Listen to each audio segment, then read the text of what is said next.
Railway മേൽപ്പാലത്തിന് താഴെ അന്തിയുറങ്ങിയിരുന്ന വൃദ്ധ ദമ്പതികൾക്ക് തണലൊരുക്കി ഗുരുവായൂർ നഗരസഭ.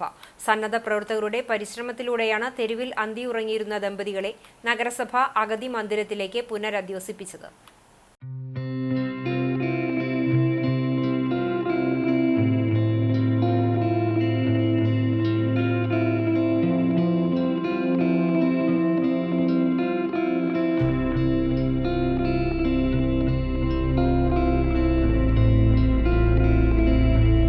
തിരുവെങ്കിടം സ്വദേശിയായ 78-കാരൻ മോഹൻദാസും ഭാര്യ 62 വയസ്സുള്ള രാധയും മമ്മിയൂരിലെ വാടക ഫ്ളാറ്റിൽ നിന്നും തെരുവിലേക്ക് ഇറങ്ങിയിട്ട് 2 മാസത്തിലേറെയായി.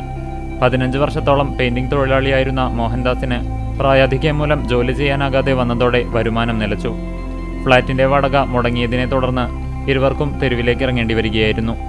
മേൽപ്പാലത്തിനു താഴെ തുറസായ സ്ഥലത്ത് കനത്ത മഴയിൽ തണുത്തു വിറച്ചിരിക്കുന്ന വൃദ്ധ ദമ്പതികളെ അഗതി മന്ദിരത്തിലേക്ക് മാറ്റണമെന്ന് അഭ്യർത്ഥിച്ചുകൊണ്ട് പൊതുപ്രവർത്തകനായ അജു എം ജോണി നഗരസഭാ ചെയർപേഴ്സൺ എം കൃഷ്ണദാസിനെ നേരിൽ കണ്ട് ദയനീയാവസ്ഥ ബോധ്യപ്പെടുത്തുകയായിരുന്നു.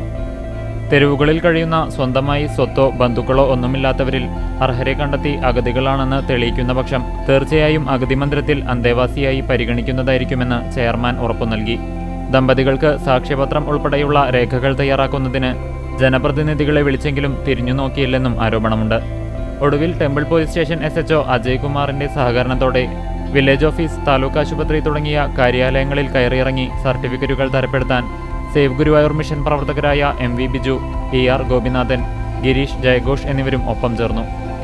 കാലങ്ങളേറെയായി ഗുരുവായൂരിലെ തെരുവുകളിൽ അലയുന്നവരുടെ വിഷയത്തിൽ നഗരസഭയുടെ അടിയന്തര ശ്രദ്ധ ക്ഷണിക്കാൻ 2024 ഒക്ടോബറിൽ മഞ്ജുളാൽ പരിസരത്ത് അനിശ്ചിതകാല നിരാഹാര സമരം നടന്നിരുന്നു. അന്ന് നഗരസഭാ ചെയർമാൻ നടത്തിയ പ്രഖ്യാപനങ്ങളിൽ മേൽനടപടികൾ ഉണ്ടായതിൽ അതിയായ സന്തോഷവും നന്ദിയും രേഖപ്പെടുത്തുന്നതായും തെരുവോരങ്ങളിൽ തുടരുന്നവരുടെ പുനരധിവാസത്തിന് വ്യവസായി ഗോകുലം ഗോപാലന്റെ നേതൃത്വത്തിൽ ട്രസ്റ്റ് രൂപീകരിക്കുന്നതിനുള്ള പരിശ്രമങ്ങൾ നടന്നുവരുന്നതായും സേവ് ഗുരുവായൂർ മിഷൻ പ്രസിഡന്റും നടനും കലാസാംസ്കാരിക സാമൂഹ്യ പ്രവർത്തകനുമായ ശിവജി ഗുരുവായൂർ അറിയിച്ചു.